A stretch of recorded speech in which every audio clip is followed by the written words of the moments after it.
Memang Aina rasa dah makin pelik sebab tangan dia dekat kepala. Ustaz tu letak tangan atas kepala kan. Lepas tu makin lama makin menurun. Dia jadi turun ke bahu. Lepas tu pergi ke dada guys. Dekat sini. Dan bila Ustaz tu dah mula baca-baca, badan Aina dah terasa lemah. Dia rasa diri dia seolah-olah macam dah kena pukar guys. Dia jadi blank. Aina masa tu dia tak mampu nak buat apa-apa. Dia nak cakap apa-apa pun tak mampu. Dia rasa memang gelap lah. Dia rasa macam dia tak ada kat situ. Tapi dia nampak ni apa yang jadi ni. Lepas tu tangan Ustaz tu memegang-megang telinga dia, meramas-ramas muka dia sambil cakap dekat Aina, "Awak sabar ya."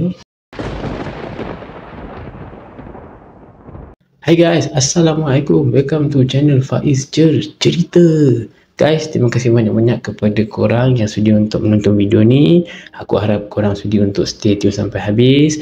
Dan buat yang baru mengenali Faiz Cerita, salam perkenalan guys. Dan buat korang yang tengah tengok ni, yang belum lagi subscribe, bantu support hanya dengan subscribe, like, share dan jangan lupa untuk klik button notification. Sebelum aku memulakan penceritaan, aku nak ucapkan banyak-banyak terima kasih pada yang sudi untuk stay support, yang sudi untuk tonton video-video yang ada di Faiz Cerita. Terima kasih banyak-banyak guys, teruskan support. Dan kalau ada kelemahan, kesilapan tu, aku minta maaf. Aku akan cuba perbaiki dari semasa ke semasa untuk korang yang sudi untuk menonton. Okay? So, tanpa membuang masa guys, apa yang aku nak ceritakan kepada korang, perkongsian kisah ini dikatakan memang kisah benar-benar berlaku. Kisah ini dikongsi dari seorang yang dikenali dengan nama Aina. Apa yang dikongsikan Aina ni guys, pada aku memang seram. Dan pada masa yang sama, boleh dikatakan menyedihkan jugalah apa yang Aina lalui waktu tu guys. Dia bukan sahaja didatangi dengan gangguan-gangguan yang misteri, tapi dia diperdaya oleh seseorang dan seseorang tu cuba nak ambil kesempatan ke atas diri dia. Nasib baik dia sempat sedar. Kalau tak, dia kata tak tahulah apa yang akan berlaku. So kalau korang nak tahu kisah Aina ni seram ataupun tidak, korang kena stay tune sampai habis. Benda ni berlaku waktu usia dia 28 tahun. Dan pada ketika itu, apa yang Aina ingat, dia baru sahaja berpisah dengan bekas suami dia. Dan selepas dia berpisah dengan suami dia tu, Aina ada menyewa dekat satu rumah ni sebab dia nak memulakan hidup yang baru. Dalam masa seminggu, Aina duduk dekat rumah yang dia baru menyewa tu guys, dia ada didatangi dengan gangguan-gangguan yang pelik, di mana hampir setiap malam rumah dia tu diketuk-ketuk. Macam ada orang yang ketuk-ketuk pintu hampir setiap malam. Bila dia pergi tengok, pergi periksa, tak ada sesiapa. Bukan sahaja bunyi ketukan tu dekat pintu rumah, tapi bunyi ketukan tu ada juga dia dengar dekat dinding, dekat ruang tamu, dinding bilik. Memang agak kuat juga guys. Setiap malam lepas minggu dia duduk. Bukan tu je tau, antara yang dia rasa macam menyeramkan sikit, bila dia duduk dekat ruang tamu, dekat dalam rumah tu ada 3 bilik. Ada salah satu bilik dekat rumah tu, dia dengar ada bunyi macam orang menangis, perempuan menangis. Dan tak nak dia memberanikan diri untuk tengok. Memang tak ada sesiapa.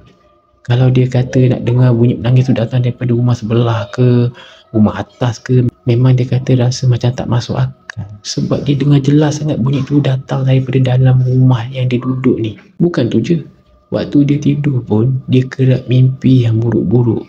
Pada mulanya, Aina ni dia cuba nak bertahan lah. Sebab dia rasa masa tu dia macam mampu untuk mengawal. Tapi makin hari makin lama makin pelik. Membuatkan dia rasa memang, dah tak boleh dah ni. Dah sampai tahap dia memang tak tahan sangat dah. Sebab gangguan tu sampai efek juga diri dia. Sampai membuatkan Aina ni susah nak tidur. Lepas tu bila dia kat dalam rumah tu, dia kerap sakit-sakit kepala. Lepas tu bila dia bangun daripada tidur, kadang-kadang ada kesan-kesan lebam dekat tangan dia. Bila jadinya macam tu, Aina ada cerita dekat seorang kawan dia, dikenali dengan nama Mira. Dia ceritalah dekat Mira ni apa yang berlaku, apa yang jadi. Dia tunjuklah ada kesan-kesan lebam semua kat tangan dia bila dia bangun tidur ni. Jadi Mira ni pun nasihatkan dekat Aina ni, "Aina, kalau macam ni, aku rasa engkau jangan tunggu lama-lama. Engkau jangan biarkan, takut boleh melarat. Engkau pergilah cari seseorang yang pakar." Aina pun beritahu dekat Mira, "Tapi masalahnya aku nak cari kat mana? Aku tak tahu nak cari siapa." Aku pun baru je duduk dekat rumah sewa tu, aku tak kenal orang sangat dekat area situ. Dan pada masa tu Mira ni dia macam teringat yang di mana ada kenalan dia lah yang pernah berubat dengan ustaz tu. Mira ni pun dia bagi tahu dekat Aina ni, Aina, kejap, aku rasa macam ada seorang ustaz ni, ada member aku ni pernah try berubat dengan dia.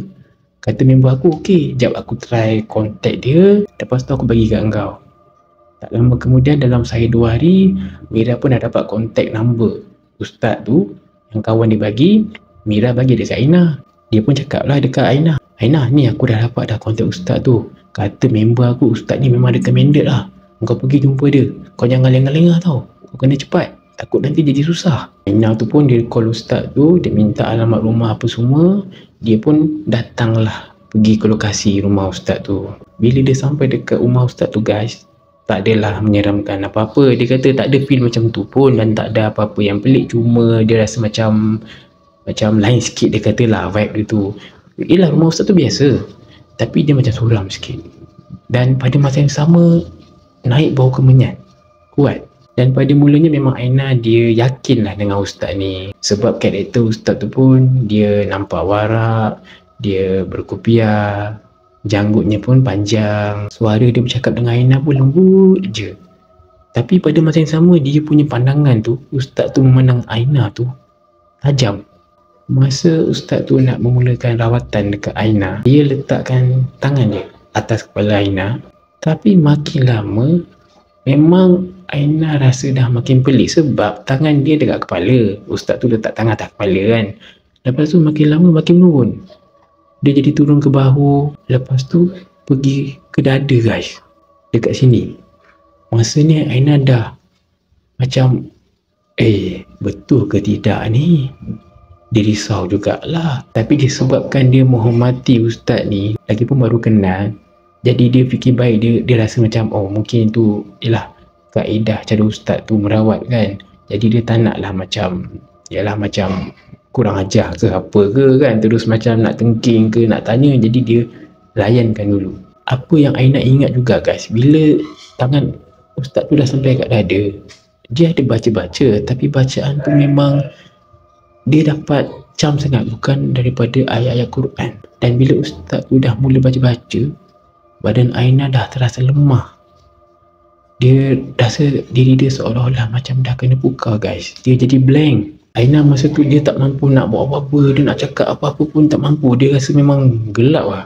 Dia rasa macam dia tak ada kat situ. Tapi dia nampak ni apa yang jadi ni. Tak lama kemudian, habis sesi rawatan dengan ustaz tu. Lepas habis je sesi rawatan tu, Aina terus muntah-muntah. Dia rasa pening-pening sangat kepala dia.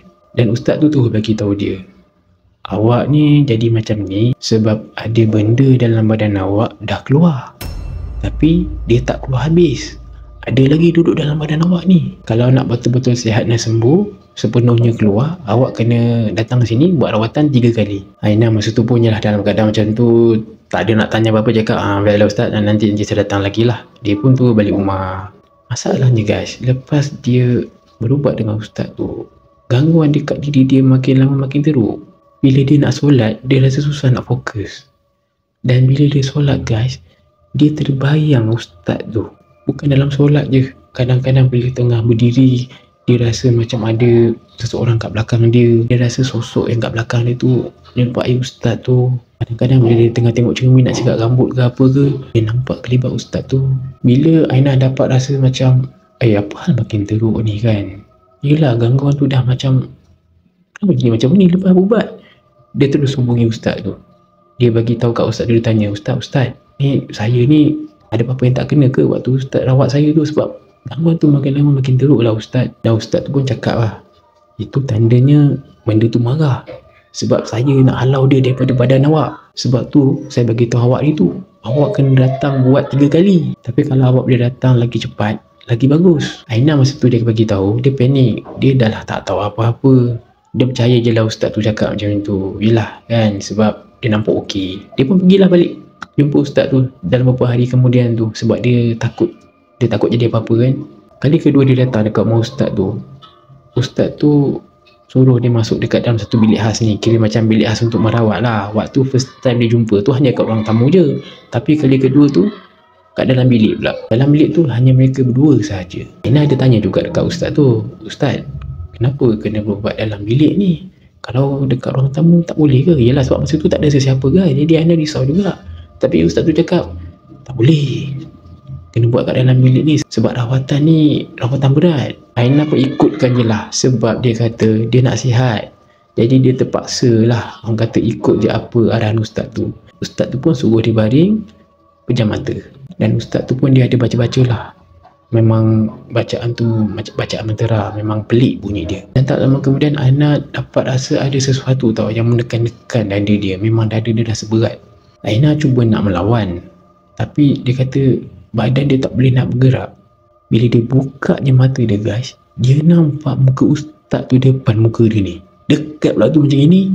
Lepas tu tangan ustaz tu memegang-megang telinga dia, meramas-ramas muka dia sambil cakap dekat Aina, "Awak sabar ya, saya kena pegang-pegang sebabnya yelah benda tu duduk dekat situ. Kalau saya tak sentuh macam ni, nanti benda tu tak nak keluar." Tiba-tiba guys, Aina ada nampak satu sosok tau, lembaga hitam, rambut panjang dekat belakang ustaz tu. Sosok yang dia nampak tu, Aina nampak jelas tengah senyum. Dalam hati dia masa tu dia macam nak menjerit, nak meronta, tapi macam apa hal tak boleh ni Dan dia tengok muka ustaz tu dan dia bercakap juga dalam hati, ni apa benda ni belakang ustaz ni, takkan ustaz ni tak perasan. Entah macam mana dia ada kekuatan guys. Aina terus menjerit sekuat hati. Bila dia menjerit, ustaz tu pun menjerit marah dekat dia. "Engkau diam boleh tak?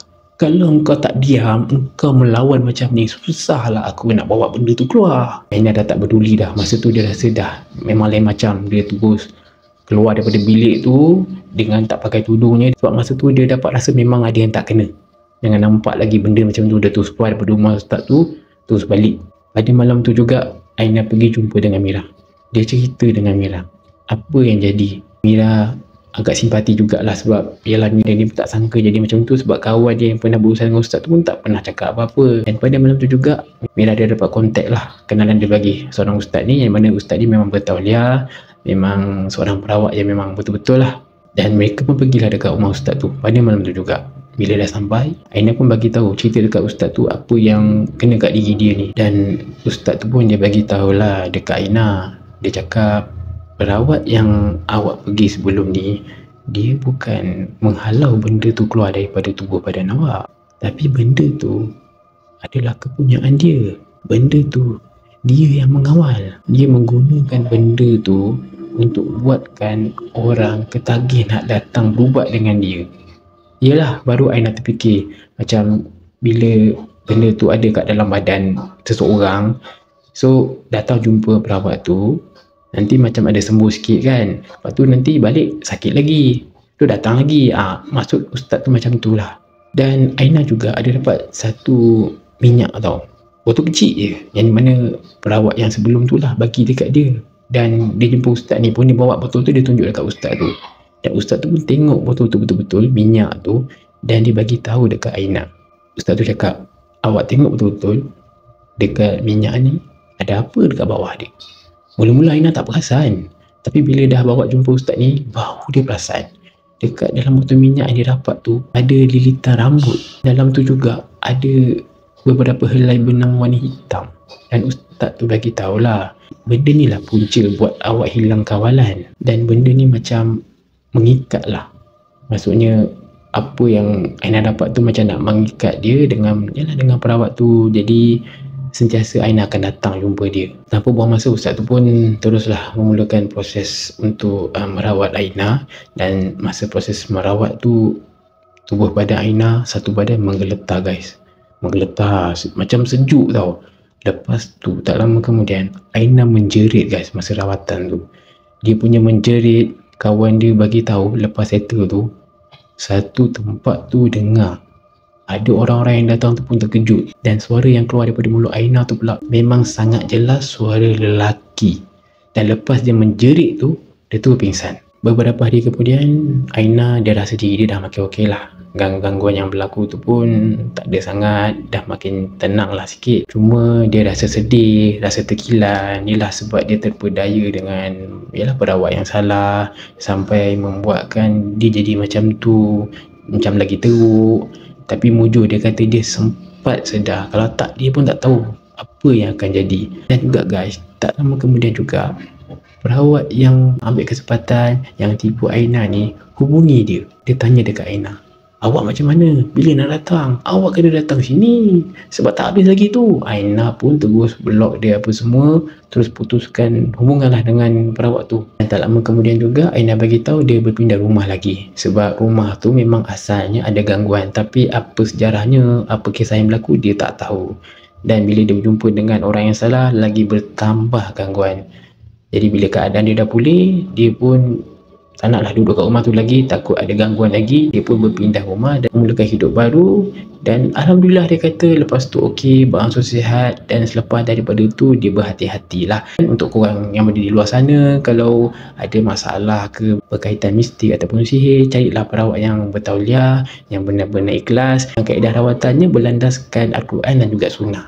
Sebab Aina bagi tahu kalau tersalah jumpa boleh memudaratkan lagi keadaan tu. So guys, itu sahaja perkongsian kisah seram dalam video kali ni. Macam mana? Okey ke? Tak okey ke? Korang komen guys dekat ruang komen di bawah. Terima kasih banyak-banyak sebab sudi menonton video ni. Dan aku harap pada korang yang tengah tengok ni, kalau ada kelemahan ke kesilapan, ada kata-kata yang tak jelas ke yang membuatkan korang tak selesa, aku minta maaf banyak-banyak. Dan aku akan cuba perbaiki apa yang aku mampu dari semasa ke semasa untuk korang yang sudi untuk menonton. Dan untuk korang yang tengah tengok ni, kalau ada kisah-kisah seram, kisah-kisah mistik yang korang pernah lalui, boleh DM ataupun boleh emailkan di Faiz Cerita. So guys, terima kasih banyak-banyak sekali lagi. Please stay tune support Faiz Cerita guys. Jangan lupa support, subscribe, like, share, dan jangan lupa untuk klik button notification juga. Sekian dari Faiz Cerita. Stay tune untuk next video. InsyaAllah meremang sampai pagi. Assalamualaikum.